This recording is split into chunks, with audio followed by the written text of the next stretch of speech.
মাটির চুলায় কোরবানির ভুঁড়ি রান্নার স্বাদই অন্যরকম। আসসালামু আলাইকুম, কেমন আছেন আপনারা সবাই? চলে আসলাম নতুন আরও একটা রান্নার ভিডিও নিয়ে। এই ভিডিওতে রান্না হবে ভুঁড়ি, গরুর ভুঁড়ি। গরুর ভুঁড়িটা কোরবানির আসলে অন্যরকম একটা আকর্ষণীয় খাবার। এটার জন্য আমরা অনেক অপেক্ষায় থাকি যে কোরবানির সময় গরুর ভুঁড়িটা এটার অন্যরকম একটা টেস্ট। আর যদি হয় মাটির চুলায় রান্না, প্রথমেই ভুঁড়ি রান্না করার জন্য চুলায় তেল দিয়ে তেলের মধ্যে অনেকগুলো পেঁয়াজ কুচি দিয়ে লাল করে একটু ভেজে নিতে হবে। তার সাথে কিছু গোটা মশলা যেমন দারচিনি, এলাচ আর তেজপাতা, এগুলো একটু ভেজে নিচ্ছি। সাথে দিয়ে নিলাম কয়েকটা আস্ত জিরা। সব কিছু ভালোভাবে বাদামি করে ভেজে নিতে হবে। হালকা একটু বাদামি হলেই মশলা কষানোর জন্য পরিমাণ মতো অল্প একটু পানি দিয়ে তার মধ্যে হলুদের গুঁড়া, মরিচের গুঁড়া, স্বাদ মতো লবণ, ধনিয়ার গুঁড়া, জিরা পেঁয়াজ বাটা, আদা রসুন বাটা সব মশলাও দিয়ে এখন মশলাটা অনেকটা সময় নিয়ে ভালোভাবে কষিয়ে নিতে হবে।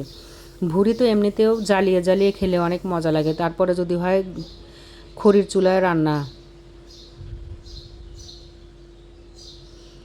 এটার টেস্ট বলে বোঝানো সম্ভব নয়। অনেক মজা হয়েছিল সেদিনের ভুঁড়ি রান্নাটা। মশলাটা যখন কষানো হয়ে এরকম তেল উপরে উঠে আসবে, তখন ভুঁড়িগুলো পরিষ্কার করে কেটে ধুয়ে রাখা ভুঁড়িগুলো দিয়ে নিলাম। এত বেশি চর্বি ছিল ভুঁড়িতে, রান্না করার সময় কড়াই ভর্তি হয়ে একটু পরে চর্বি উঠে যাবে। কাঁচামরিচ ফালি করে রাখা এখন উপর দিয়ে নিচ্ছি। ভুঁড়ি রান্না একটু ঝাল বেশি হলে মজা লাগে, এই কারণে কাঁচামরিচের পরিমাণটা একটু বেশি দিয়ে নিলাম। এখন নেড়ে চেড়ে নিয়ে কিছুক্ষণ কষিয়ে নিতে হবে।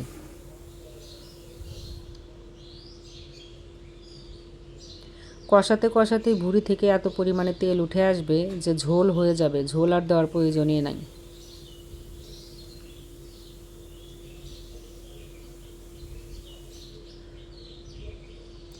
বাজার থেকে যখন আমরা এমনি সময় ভুঁড়ি নিয়ে আসি, সেই ভুঁড়িতে চর্বি খুঁজেই পাওয়া যায় না। আর কোরবানির সময় এই ভুঁড়িতে এত বেশি চর্বি ছিল যে চর্বি উঠিয়ে ফেলে দিতে হয়েছে, কারণ এত চর্বি তো খাওয়া সম্ভব নয়।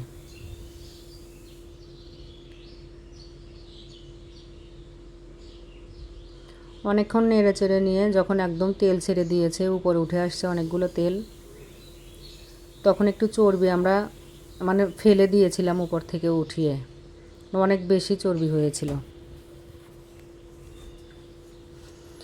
ভুঁড়ি রান্নাটা আসলে যতবার জাল দিয়ে খাওয়া যায় তত বেশি মজা লাগে, লাস্টের দিকে যে আরও বেশি মজা হয় প্রথমের চাইতে।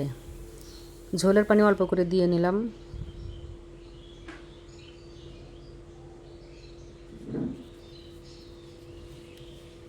আমার একটা সমস্যা, আমার দুটো ছেলে মেয়ে ভুঁড়ি খেতে চায় না।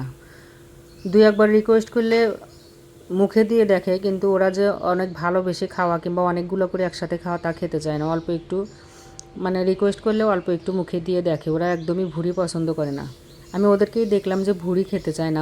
সবাই আমরা ভুঁড়ি পছন্দ করি, কিন্তু আমার বাচ্চারা ভুঁড়ি খেতে চায় না। একদম রান্নার শেষে দিয়ে নিলাম গরম মশলার গুঁড়া আর ভাজনা বাটা, ফোড়ানি বাটাটা।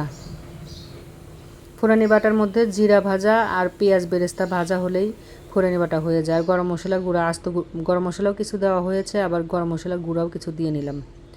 ভুঁড়ি রান্নাটা কিন্তু আমার একদম কমপ্লিট হয়ে গেছে। ভিডিওটা এই পর্যন্তই। আল্লাহ হাফেজ।